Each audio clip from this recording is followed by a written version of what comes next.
Bismillahirrahmanirrahim. Assalamualaikum warahmatullahi wabarakatuh. Alhamdulillahilladzi arsala rasulahu bil huda wa dinil haq liyudhhirahu 'ala dini kullih wa kafa billahi syahida. Wa asyhadu an la ilaha illallah wahdahu la syarikalah iqraran bihi wa tauhidan wa asyhadu anna Muhammadan abduhu wa rasuluh. Allahumma shalli ala nabiyyina Muhammad wa ala alihi wa man tabi'ahum bi ihsan ila yaumiddin. Allahumma anfa'na bima 'allamtana wa 'allimna ma yanfa'una wa zidna ilma. Alhamdulillah, Bapak Ibu-ibu para jamaah sekalian, malam Selasa yang semoga senantiasa dirahmati dan diberkahi oleh Allah Subhanahu wa taala. Kita bersyukur atas nikmat dan karunia yang telah Allah anugerahkan kepada kita sekalian. Kita diberikan umur panjang, mungkin umur ini adalah umur yang senantiasa mendapatkan berkah dari Allah Subhanahu wa taala. Kita juga diberikan waktu luang. Mudah-mudahan waktu luang yang ada kita senantiasa manfaatkannya dalam kebaikan dan ketaatan, serta kita juga diberikan kesehatan sehat walafiat. Mudah-mudahan kita dijauhkan dari penyakit-penyakit yang memberatkan, yang menyulitkan kita dalam ibadah. Baik, di kesempatan malam hari ini kita kembali melanjutkan pembahasan salah satu kitab yang sangat tersohor, yaitu kitab Riyadhus Shalihin karya ulama besar Syafi'iyah Imam Yahya bin Syarf An-Nawawi. Kita masih dalam pembahasan tentang masalah takwa. Kita lihat hadis yang terakhir, hadis nomor 73, yaitu hadis kelima dari pembahasan takwa yang disebutkan oleh Imam Nawawi. Kita lihat hadisnya, an Abi Umamah Sudai bin Ajlan al-Bahili radhiyallahu anhu. Qal, ia menyatakan, sami'tu Rasulullah sallallahu alaihi wasallam yakhtubu fi hajjatil wada'. Faqal, ittaqullaha wa sallu khamsakum wa sumu syahrakum wa addu zakata amwalikum wa ati'u umara'akum tadkhulu jannata rabbikum. Rawahu Tirmidzi fi akhir kitabis shalah wa qala hadisun hasanun sahih. Dari Abu Umamah Sudai bin Ajlan al-Bahili, semoga Allah meridhoi beliau, ia menyatakan bahwasanya dia pernah mendengar Rasulullah SAW menyampaikan khutbah ketika haji wada'. Haji wada itu haji terakhir dari Nabi Shallallahu Alaihi Wasallam. Dinamakan haji wada. Wada itu artinya perpisahan. Karena ini haji terakhir, tanda-tanda beliau akan berpisah dengan para sahabat radhiyallahu anhum, alias beliau akan meninggal dunia. Nah, ketika khutbah itu Nabi Shallallahu Alaihi Wasallam menyampaikan nasihat berikut ini. Ittaqullah, bertakwalah engkau pada Allah. Bertakwalah kalian pada Allah. Wasallu khamsakum, lakukanlah sholat 5 waktu. Wasumu syahrakum, lakukanlah puasa di bulan Ramadan. Wa addu zakata amwalikum, tunaikanlah zakat dari harta-harta yang kalian miliki. Wa ati'u umara'akum, taatilah pemimpin atau penguasa kalian. Jika hal-hal tadi dilakukan, takwa, sholat, puasa, zakat, taat pada pemimpin, 5 hal ini dilakukan, maka kalian akan dimasukkan dalam surga Rabb kalian. Akan dimudahkan untuk masuk surga. Hadis ini diriwayatkan oleh Imam Tirmizi dalam akhir kitab sholat, karena dalam hadis ini juga masih dibicarakan tentang masalah sholat. Hadis ini hasan sahih. Istilah hasan sahih kalau dikatakan saking Imam Tirmizi itu ada dua pengertian. Yang pertama, riwayatnya itu ada dua macam. Satu riwayat, satu jalur itu disebut hasan, satu jalur lagi itu sahih. Maka disebut hasan sahih. Jadi jalurnya itu ada dua. Yang satu itu hasan, yang satu itu sahih. Dan derajatnya sahih itu lebih tinggi dibanding hasan. Sahih itu lebih tinggi dibanding hasan. Hasan itu cuma punya masalah hafalannya itu tidak terlalu kuat seperti hadis yang sahih. Dua tipe hadis semacam ini boleh dipakai. Yang tidak boleh dipakai itu kalau doif dan doif banget ke bawah. Karena ada doif banget juga. Ada yang maudhu, ada yang maudhu banget lagi. Maudhu itu artinya perawi pendusta yang meriwayatkan hadis tersebut. Jadi hadis itu bertingkat-tingkat. Enggak seenaknya kita bisa menyampaikan hadis. Perlu ada penyeleksian. Maka pegangan Bapak Ibu-ibu kitab Riyadhus Shalihin ini sudah diseleksi juga oleh Imam Nawawi. Beliau golongkan nanti, oh ini hasan sahih, oh ini hasan, oh ini sahih. Sebagian ada yang beliau sahihkan atau hasankan, namun menurut ulama yang lain itu dhaif. Menurut ulama lain itu dhaif. Namun tidak ada dalam kitab Riyadhus Shalihin ini yang dhaifnya dhaif banget, itu nggak ada. Jadi kitab ini sangat bagus sekali untuk dijadikan rujukan. Nah, ada pengertian yang kedua dari hasan sahih. Hasan sahihnya cuma satu jalur. Namun di sini Imam Tirmizi itu bingung atau tidak bisa memutuskan apakah hadis ini hasan ataukah sahih. Maka dia katakan, ya sudahlah hasan sahih sajalah. Entah itu hasan nilainya atau itu sahih nilainya. Intinya di sini boleh kita pakai 5 hal yang dinasihati Nabi Sallallahu Alaihi Wasallam ketika haji wada. Beberapa faedah yang bisa kita ambil dari hadis ini. Yang pertama, hadis ini menunjukkan nasihat yang disampaikan itu sangat-sangat urgen, sangat-sangat penting. Nasihat disampaikan ini sangat-sangat urgen, sangat-sangat penting. Sama seperti kalau ada yang mau berpisah, dia mau pergi ke kota lain atau pindah tempat lah. Atau ada yang sepuh yang akan meninggal dunia kemudian kasih wasiat atau wejangan-wejangan. Maka wasiatnya ini sangat-sangat penting sekali. Maka ini menandakan wasiat ini mesti kita jalani.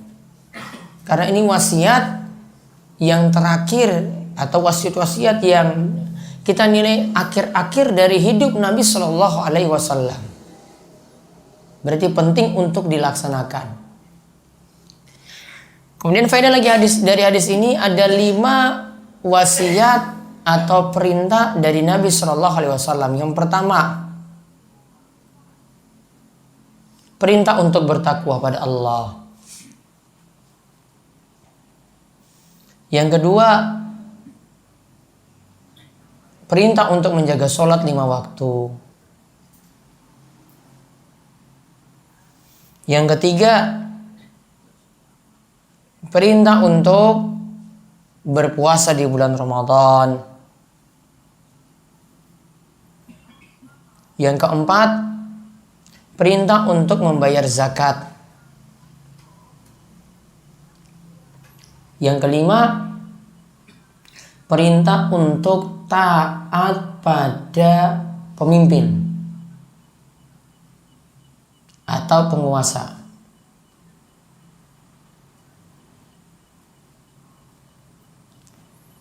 Kemudian faedah yang lainnya lagi, di sini menunjukkan 5 hal tadi kalau dilakukan adalah jalan menuju surga. Karena dalam akhir hadis disebutkan tadkhulu jannata rabbikum. Kalian itu akan masuk surga Rabb kalian. Berarti 5 hal tadi itu jalan menuju surga. Bertakwa pada Allah, sholat 5 waktu, puasa di bulan Ramadan, membayar zakat, kemudian taat kepada pemimpin.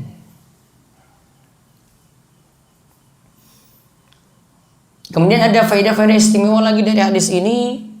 Sholat yang wajib, karena yang disebutkan 5 hal ini wajib semuanya.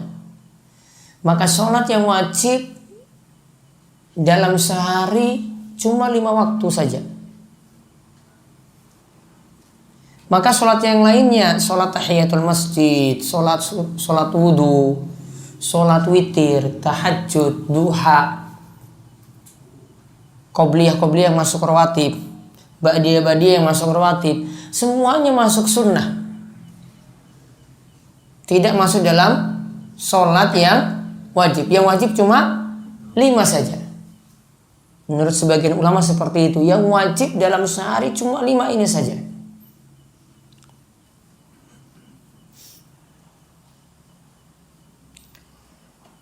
Kemudian faedah yang lainnya lagi ini tentang kalau puasa kita sudah pahami, nanti ada rinciannya sendiri. Ini dalam pembahasan fikih.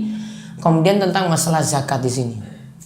Dari kalimat ini kita bisa ambil beberapa pengertian tentang zakat atau hal-hal tentang zakat yang bisa kita ambil pelajaran. Yaitu faedah yang lainnya tentang zakat. Zakat itu diambil dari harta kita yang kita miliki.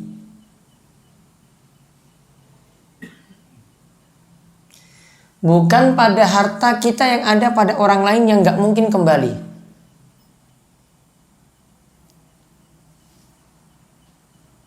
Karena ada harta kita yang ada pada orang lain yang belum tentu bisa kembali. Contohnya apa? Piutang.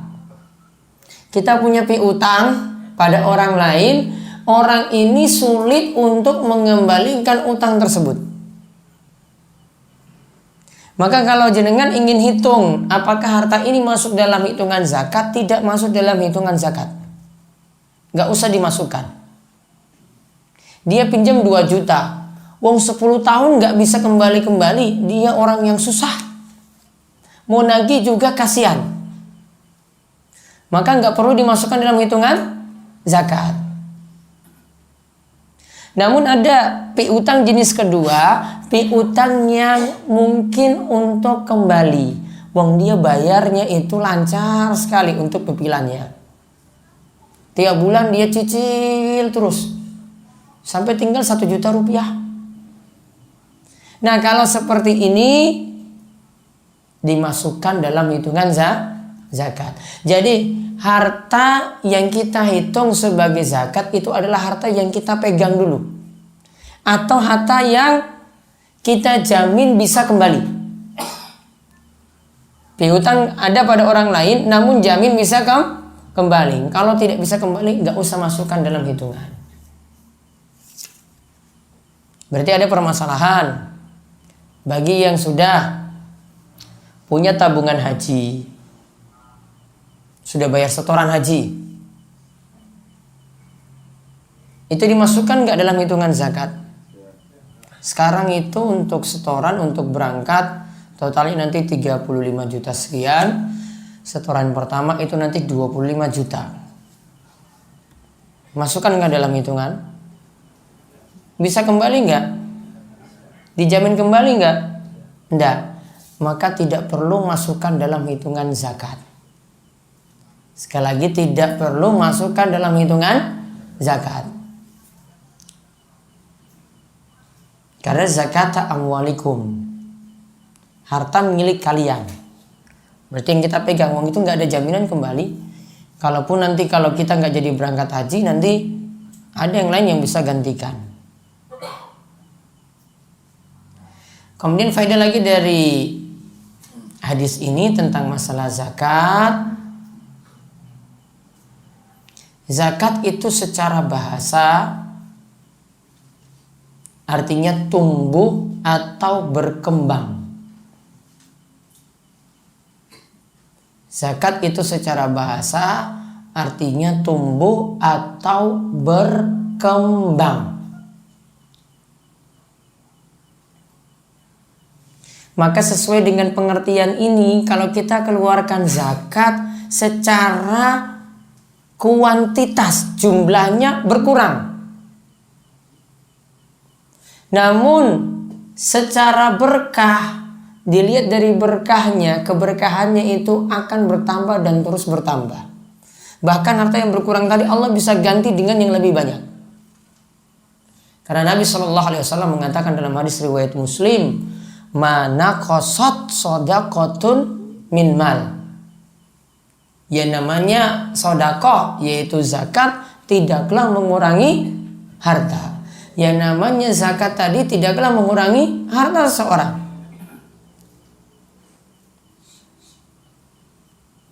Jadi nggak perlu khawatir ketika kita itu mengeluarkan zakat. Namun tentu saja kalau mau diperhatikan dari hadis ini tentang zakat, zakat tidak hanya sekedar menunaikan zakat. Namun poin penting yang perlu diperhatikan, zakat itu mesti memperhatikan syarat. Ya, perlu saya tambahkan sini syaratnya, ini syarat penting.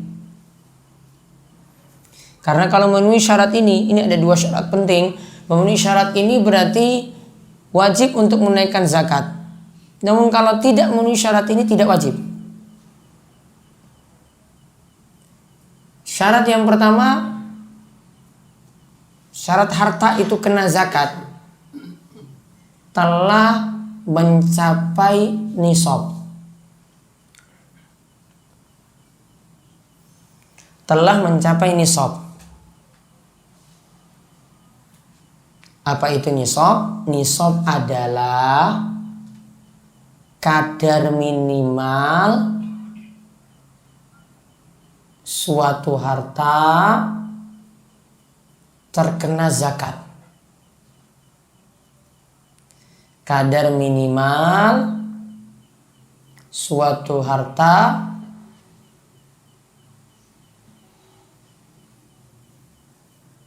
terkena zakat. Jadi minimalnya ini sudah dicapai, berarti kena zakat. Seperti misalnya Nabi SAW itu katakan, tidak ada zakat bagi perak yang dibawa duna khamsati ausukin, duna khamsati iwakin. Tidak ada zakat bagi perak yang dibawa 5 ukiyah. 5 ukiyah itu sama dengan 200 dirham. 200 dirham itu sama dengan 595 gram perak. Nabi katakan lagi, tidak ada zakat bagi unta yang di bawah 5 ekor. Tidak ada zakat bagi unta yang di bawah 5 ekor. Berarti kalau 4 ekor belum kena zakat, 3 ekor belum kena zakat, di atas dari 5 ke atas. Dari 5 ke atas itu baru terkena zakat. Juga Nabi katakan tidak ada zakat bagi tamr, bagi kurma atau hasil pertanian yang dibawa 5 wasak. 1 wasak itu 60 sok. 5 wasak berarti 300 sok. 1 sok itu ukuran zakat fitrah. Berapa? Taruh 2,5 kilo nggih. 2,5 dikalikan 300. 750, 7 kuintal berarti. Ya, 7 kuintal. Berarti tidak ada zakat jika di bawah 5 wasak tadi. Cuma 100 kilo hasil panennya, maka tidak kena zakat. 1 ton kena zakat. Sudah di atas 5 wasak. Nisab harus terpenuhi dulu. Syarat yang kedua, harta tersebut sudah mencapai haul. Harta tersebut sudah mencapai haul, yaitu sudah bertahan selama 1 tahun hijriah. Sudah bertahan harta tersebut di atas nisab selama 1 tahun hijriah. Ingatnya kalau sudah bahas zakat, masalah-masalah semacam itu, hitungannya itu pakai kalender hijriah. Sekarang misalnya ada yang mulai dari bulan ini, saya pakai ini bulan apa ini? Hijriahnya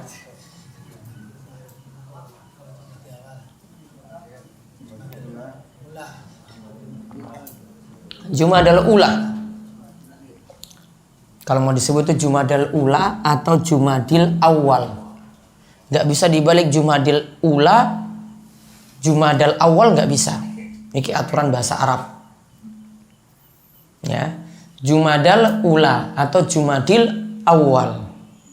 Itu ada kaidahnya sendiri. Ini misalnya dia mulai kerja, dapat gaji pertama. Gaji pertama di atas nisab. Nisabnya bagaimana kalau punya gaji? Nisabnya pakai standar perak. Karena kita bisa standarkan dengan perak, bisa standarkan dengan emas. Kalau emas itu nisabnya 20 dinar setara dengan 85 gram emas murni, itu sekitar kalau dirupiahkan, taruhlah 1 gram emas itu 500.000, ya, berarti 40-an juta lah. Taruhlah di atas 40 ya. Taruhlah 40 itu nisabnya. Kalau perak 595 gram perak, nisabnya itu kalau dirupiahkan sekitar 1 perak itu sekitar 10.000. Berarti sekitar 6 juta rupiah. Berarti yang paling dicapai dulu mana? 6 juta dulu apa 40? 6 ya. Dicapai dulu kan 6. Maka dia kerja pertama sudah 6 juta. Gaji pertamanya. Oh, berarti mulai bulan ini sudah dihitung haul. Bayarnya bukan sekarang, namun bayarnya tahun depan. Jumadal Ula 1439 Hijriah. Dengan catatan tetap bertahan di atas nisab.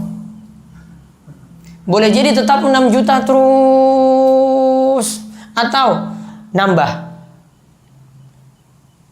Kalau seandainya nanti di bulan Ramadan turun di bawah 6 juta karena mau bayar anak sekolah misalnya, turun jatuh tinggal 1 juta, oh berarti dihitung lagi dari awal. Kapan mulai dari 6 juta lagi ke atas? Berarti dia belum sugih, dia baru beranjak kaya, belum kaya beneran ini. Kalau kaya beneran ini nggak perlu perhatikan hitung-hitung kayak gitu. Wah, hartanya sudah 1 miliar kok. Masa pakai hitung-hitung di atas nisab, di atas nisab. Wah, itu sudah di atas nisab. Namun ini bagi yang beranjak kaya, dia hitungannya kayak gitu. Nah, sekarang mau hitungannya kaya beneran apa mau beranjak kaya? Hah? Mau kaya beneran? Ya, taruhlah di atas 100 juta teruslah hartanya. Simpanannya di atas 100 juta. Ya. Maka nanti tahun depan Jumadal Ula 1439 Hijriah dia keluarkan zakat 2,5%. Taruhlah Jumadal Ula tahun berikutnya 100 juta. Berarti berapa zakatnya? 25 juta, 2,5 juta, 2,5 juta. 2,5 juta. Keluarkan zakatnya seperti itu. Ketemu lagi dengan Jumadal Ula 1440 Hijriah. Keluarkan lagi. Oh, hartanya berkembang lagi jadi 200 juta.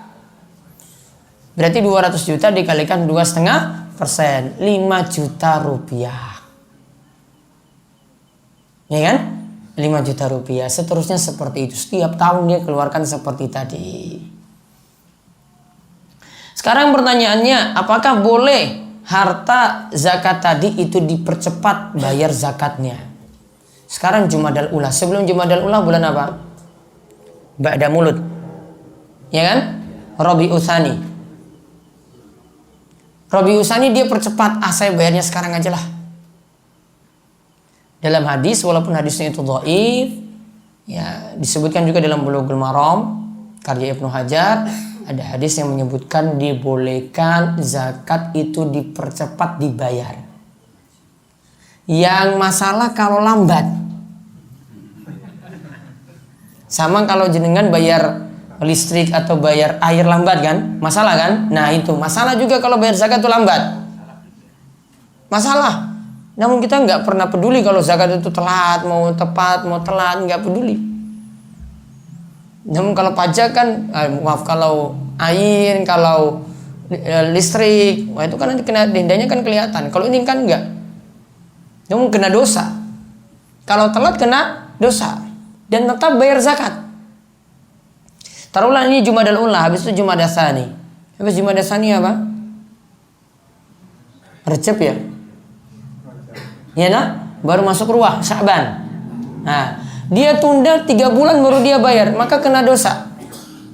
Bayar zakatnya ya kalau Jumadal Ula terus, Jumadal Ula terus. Kalau Ramadan ya berarti tiap Ramadan terus.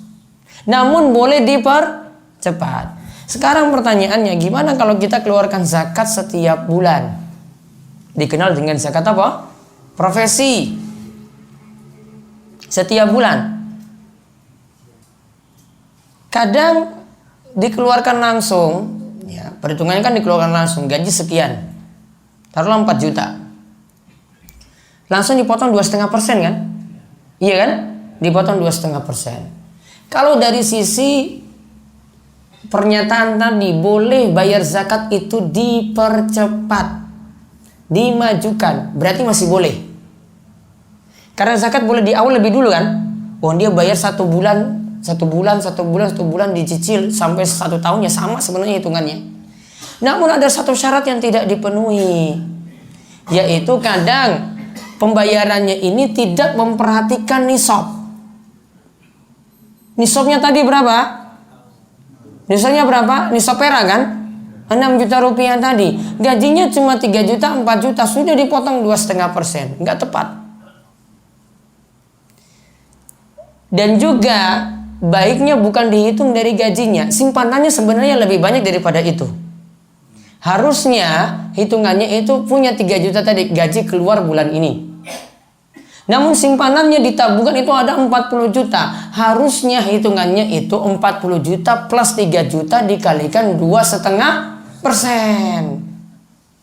Itu yang benar. Ya, itu yang benar cara perhitungannya. Terus dipakai terus duitnya.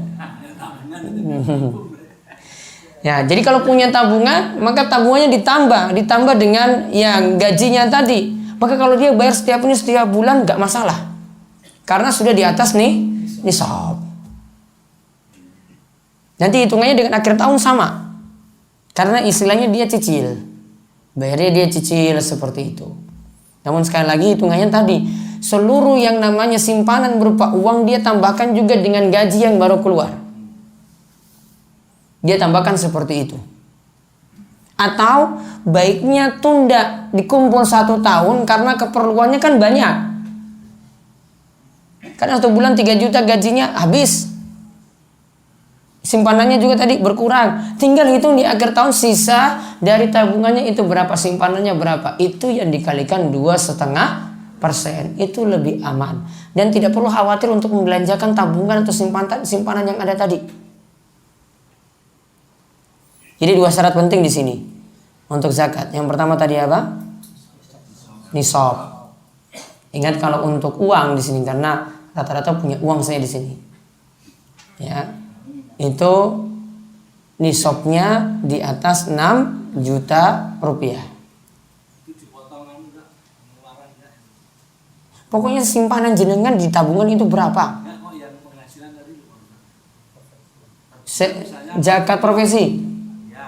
Makanya saran saya di akhir tahun saja, 1 tahun. Iya, dipotong dulu harusnya. Yang tepat memang dipotong dulu. Jadi kalau jenengan bayar langsung gaji, langsung tiap bulan dibayar, nggak pakai potong-potongan, berarti bayarnya lebih terus. Saya 3 juta umpamanya, itu berarti tidak sesuai, berarti tidak harus bayar zakat. Nggak harus. Di bawah hisab itu. Iya. Kalau 3 juta toh, ya nggak ada simpanan. Iya. Kalau ada simpanan ya bayar tambah. Dia 3 juta makan keseharian. Ya sudah berarti habis. Nggak kena zakat. Islam nggak bebani orang itu seperti itu. Wong miskin nggak mampu, nggak dipaksa untuk bayar zakat. Itu namanya nggak mampu. Islam nggak mungkin maksa. Ya, kalau nggak mampu nggak dipaksa. Mampu dulu baru dikewajibkan untuk bayar zakat. Gitu. Jadi 2 syarat penting tadi ya, nisab. Ya untuk mata uang. Ada yang punya ternak, kan yang punya hasil pertanian juga sini. Kalau sapi 30 ekor. Wedhus kambing 40. Unta 5 ekor. Kalau pitik ayam nggak masuk hitungan. Namun nanti kalau itu dibisniskan, meskipun ayam jago misalnya, ya berarti nanti penjualannya nanti masuk harta barang dagangan. Perhitungannya masuk zakat barang dagangan. Sama saja, mau putar-putar mau bisnis apa juga tetap kena.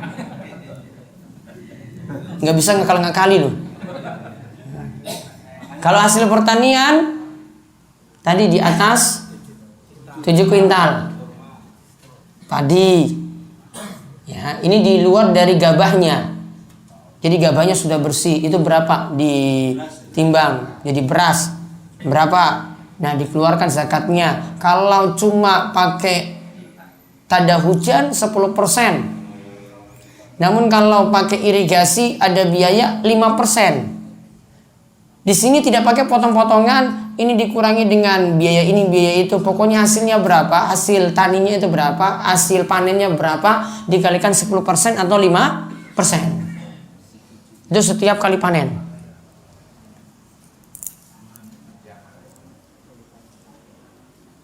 Nah, itu untuk masalah zakat. Kemudian yang kelima, wa'ati umara'akum.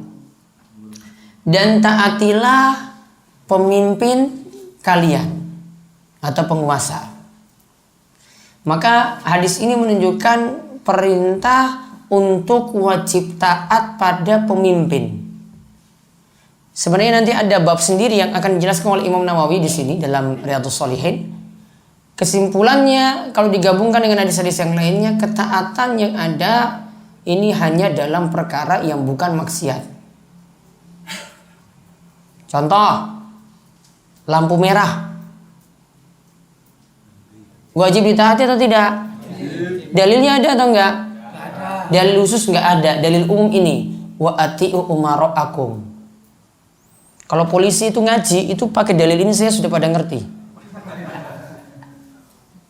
Iya, nggak usah pakai hukum-hukuman apa. Ini lo ayat iki, hadis iki, sudah cukup. Kalau yang jenggotan lewat langgar, wah itu kamu langgar ayat kali hadis. Itu lebih kena itu. Diprotes, ditilang, wah kamu sudah dosa lagi, kena tilang lagi. Double. Kalau jenggotan lewat terus kena tilang itu, wah ini saya di polisi, wah ini kamu sudah langgar ayat, sudah langgar hadis, sudah langgar peraturan lagi, sudah langgar lagi. Nggak pakai helm, ada dalil khusus nggak? Nggak ada. Jangan juga pakai jawaban orang bodoh, nanti kepalaku yang kena nanti ketabrak mobil ya kepalaku juga. Nah, ini jawaban orang bodoh kan. Kalau dia tanya dalilnya apa wajibnya pakai helm, ini wa atiu umara'akum. Taat kepada ya pemimpin kalian. Sudah punya aturan kayak gitu, ditaati. Sama juga aturan untuk bayar pajak. Mau pebisnis kayak atau yang lainnya punya kewajiban untuk bayar pajak, dalilnya apa? Ini, wa ati'u umara'akum, taatlah kepada pemimpin kalian.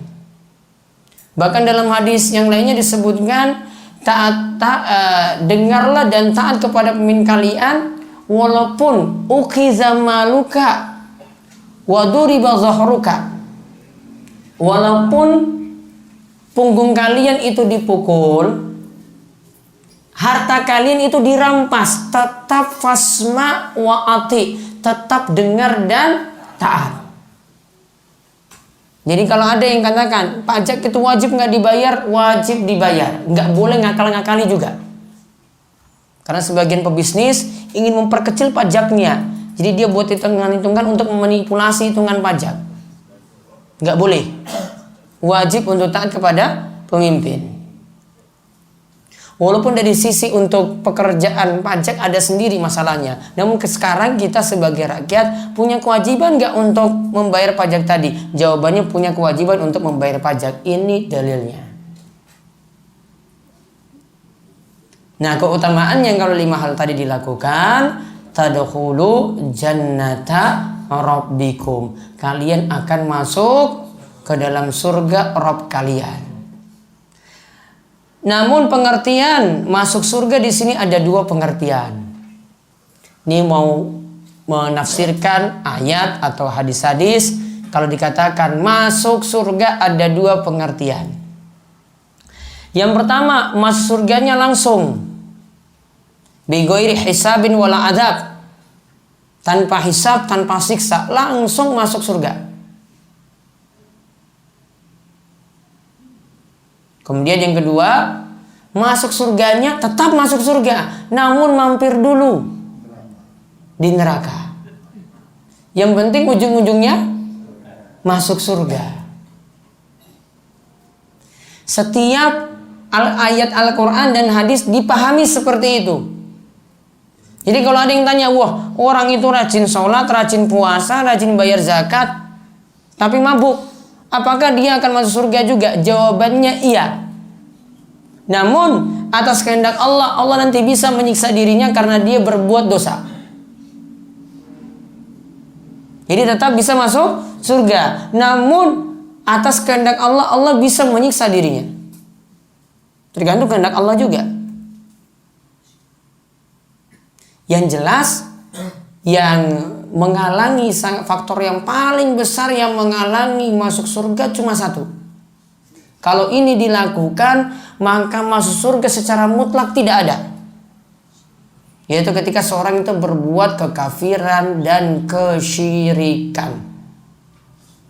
Dosa kekafiran dan dosa kesyirikan yang tidak ditobati sampai mati membuat orang itu tidak akan masuk surga secara mutlak.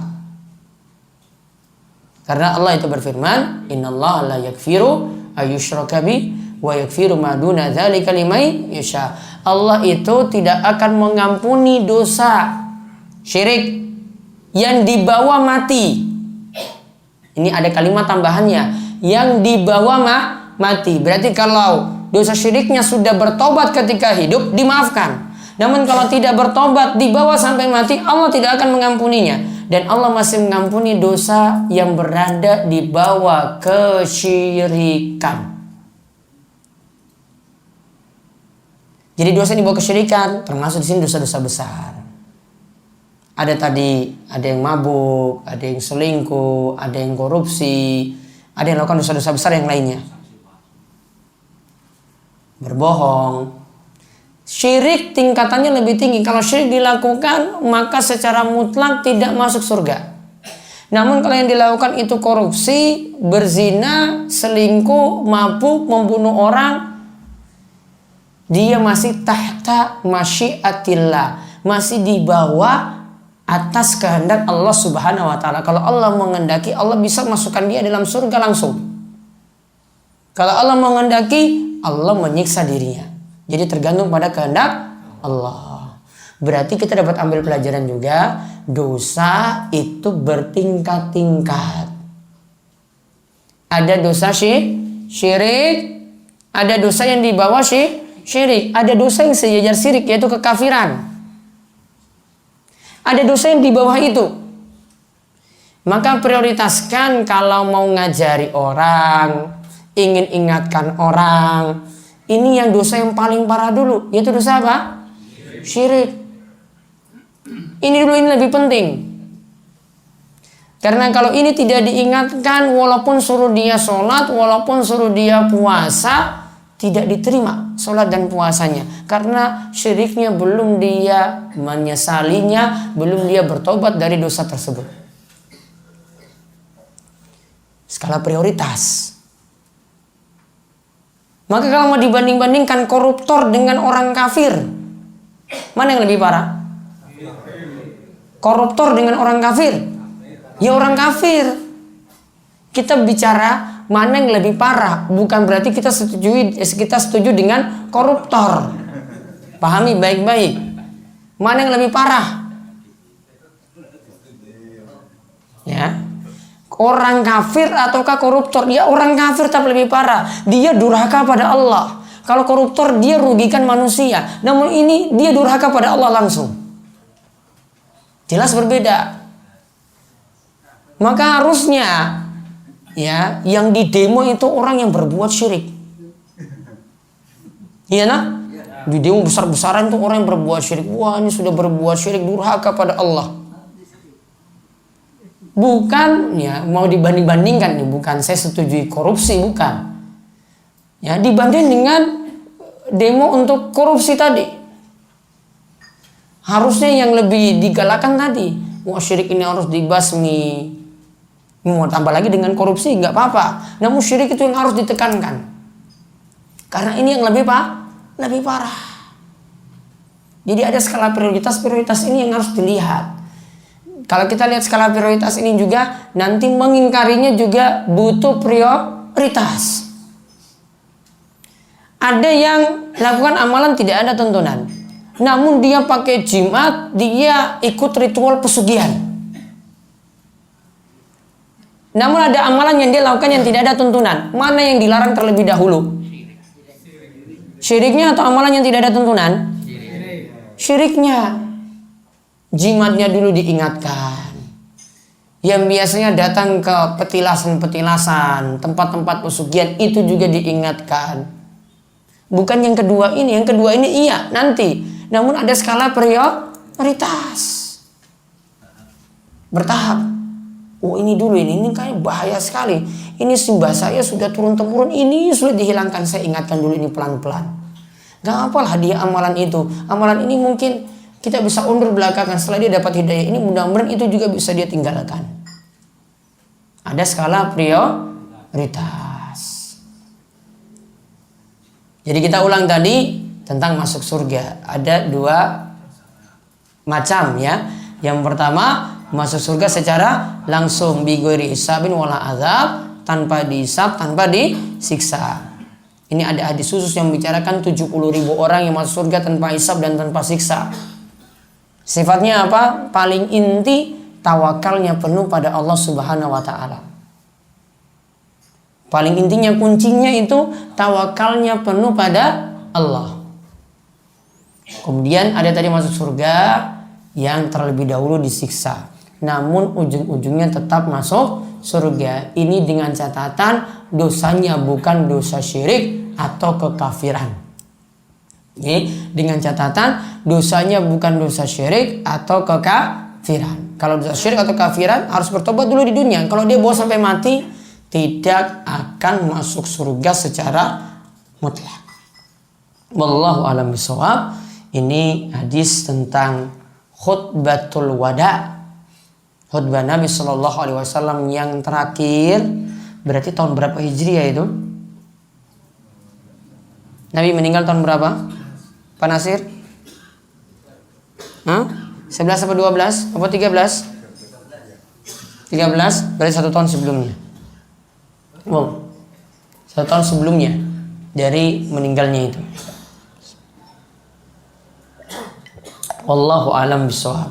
Nah, kesempatan berikutnya baru kita bahas tentang yakin dan tawakal. Ada yang ingin ditanyakan, monggo silakan. Berarti kan seandainya tidak punya tabungan kan otomatis tidak zakat ya. Tidak punya tabungan otomatis tidak zakat. Dan sekarang pertanyaannya soal pedagang ya, Pak, ya. Tapi kalau dagangannya itu di total hasilnya ketotalannya itu misalnya lebih dari nisabnya berapa ya? 6 juta tadi. 6 nisabnya kan 85. Pakai nisab perak saja 6 juta. Ya. Nah itu apakah sudah harus di Nah, ada yang bertanya, nggak punya simpanan, namun punya barang dagangan. Kalau di total barang dagangannya lebih daripada nisab, apakah kena zakat? Kena zakat barang dagangan. Misalnya, jenengan ingin jual mobil atau punya usaha jual mobil bekas.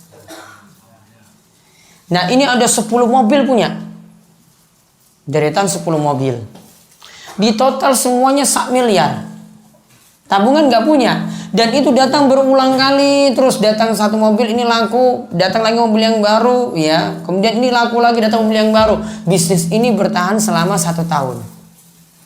Cash nggak ada. Tabungan nggak ada. Namun mobil ini yang mau dijual ada. Maka kenanya zakat barang dagangan. Cara hitungannya bagaimana? Di total harga jualnya semuanya berapa? Dikurangi dengan utang kalau punya untuk bisnis ini yang jatuh tempo saat ingin keluarkan zakat. Ditambah dengan piutang. Baru dikalikan 2,5%. Itu zakatnya segitu ya nanti akan dikeluarkan. Jadi zakatnya dari barang dagangan yang di total. Ada lagi? Tapi kalau penghasilan dagangnya itu misalnya per bulan itu tidak sampai 6 juta umpamanya penghasilannya, itu apakah juga harus naik zakat? Nah, jenengan gabungkan nanti di akhir tahun dengan barang dagangan tadi plus uang cashnya di akhir tahun berapa. Nah itu nanti hitungannya seperti itu. Masuk tabungan. Semasuk tabungan.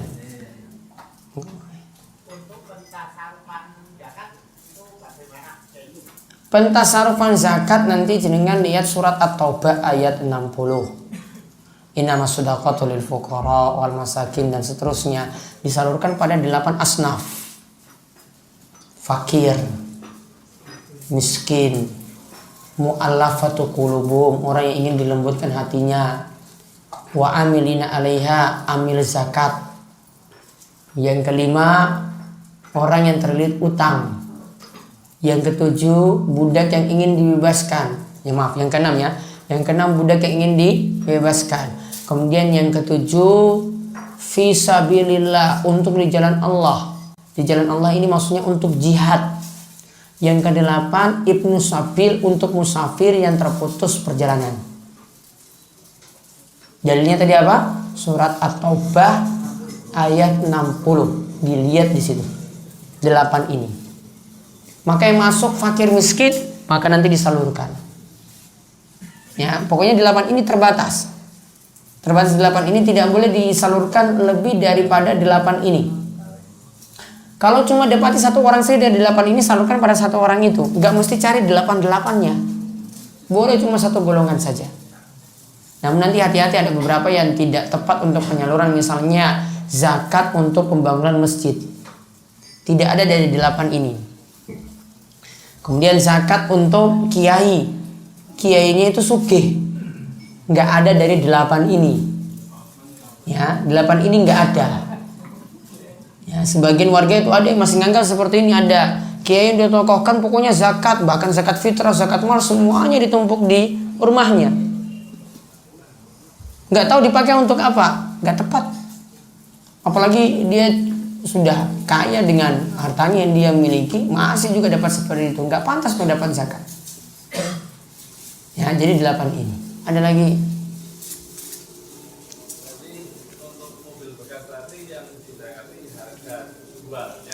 Kalau bisnis jual mobil bekasnya ya. Harga jualnya atau harga pulangnya yang dihitung? Harga jualnya. Masalahnya harga jualnya itu nggak mesti kan? Ya pas saat itu. Sekarang Jumadal Ula, sekarang ini berapa? Karena bayarnya sekarang. Berarti saat mau bayar itu harga jualnya berapa? Begitu. Tanah juga misalnya, punya tanah nggak laku-laku setahun. Sekarang ini kalau dijual berapa? Itu yang kena zakat. Sama juga tadi ada toko, misalnya toko beras. Berasnya dihitung sekarang berapa, harga jualnya berapa. Nah, kena zakat sesuai dengan hitungan harga jual saat bayar zakat tadi. Berarti kan kadang kata harga itu bisa laku 100 juta atau minimal 95 juta. Kan nggak mesti toh, tergantung orang menawar. Nah, atau dihitung harga 100-nya belum tentu laku, kadang-kadang 95 saja. Ya sudah 95 saja. Nah, tapi diminimalkan ya, Diminimalkan tadi. lakunya ya. Ya ini kira-kira 95 lah lakunya. Sudah 95. Ada lagi?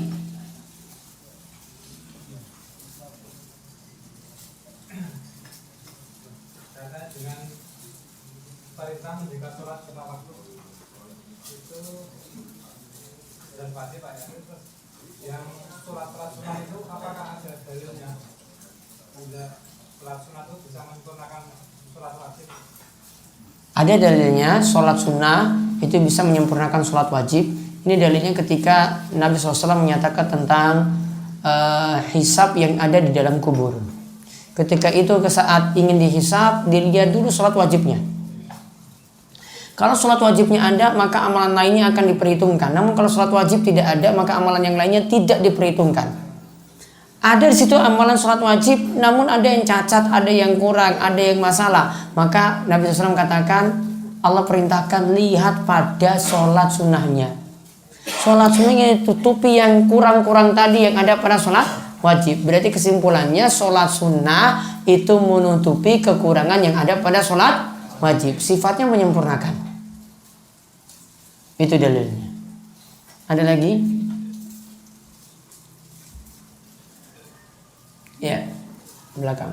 Ya, mengenai nasab itu kalau orangnya tidak sholat, sholat pun tidak.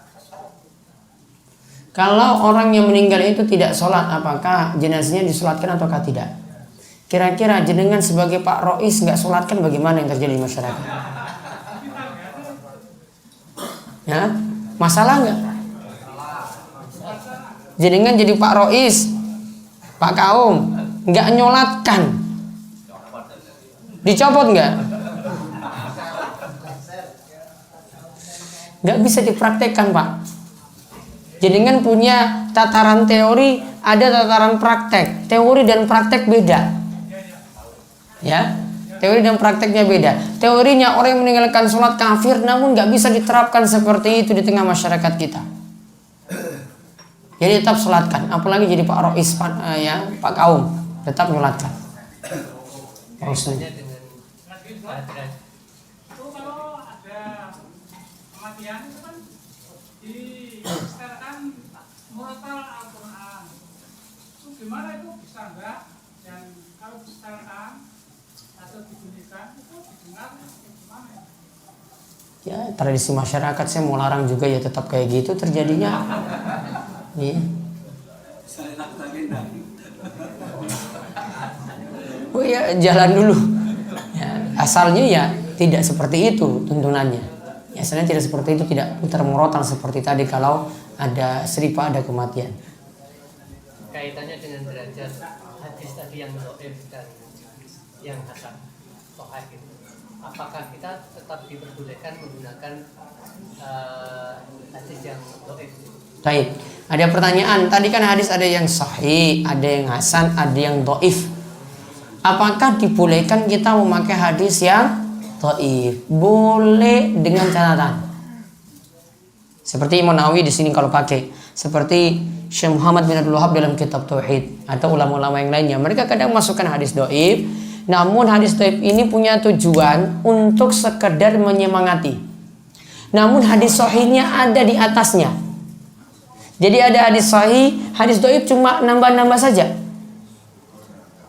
Bukan hadis pokok. Kalau jadikan hadis pokok nggak boleh. Apalagi untuk masalah hukum. Untuk jadi amalan nggak boleh. Kemudian yang kedua, ya boleh hadis dhaif itu disebut, namun harus disebut dhaifnya dan harus diberitahukan pada orang-orang, mohon maaf ini hadisnya dhaif. Namun saya sebutkan ini dengan tujuan bisa jadi untuk menjelaskan ini ada ulama yang mensahihkannya, ada yang mendoifkannya. atau ada hadis sahih yang lainnya ini cuma penguat saja. Ulama seperti itu sering kita temukan di Bulughul Maram, ada juga di kitab Riyadhus Shalihin, ada juga di pembahasan kitab Tauhid Syekh Muhammad bin Abdul Wahhab. Jadi ada alasan-alasan yang hadis dhaif itu boleh digunakan. Namun untuk jadi amalan pokok nggak boleh dari hadis dhaif. Amalan pokok nggak boleh. Dia cuma dari hadis yang lain yang sahih, baru dia cuma penguat saja atau nambah-nambahin yang hadis sahih tadi. Banyak tipe hadis seperti itu. Memang kalau amalan pokok nggak boleh. Ada lagi? Kan kami hadisnya itu saya kurang jelas boleh Pak Ustaz. Yang kalau orang yang menarik pajak itu tidak akan masuk surga. Nah, bagaimana kalau yang bayar pajak? Kalau bayar pajak tadi wajib. Ya, iya. Wa ati umaroakum. Menarik pajak itu tidak akan. Kalau yang menarik pajak kapan-kapan saya bahas. Ini masalah rawan, Pak.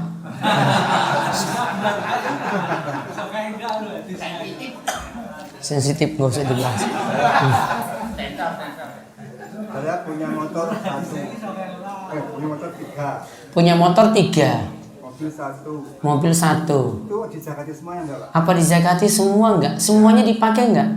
Pakai. Dipakai. Itu direntalkan atau jadi suatu barang yang ingin dijual enggak?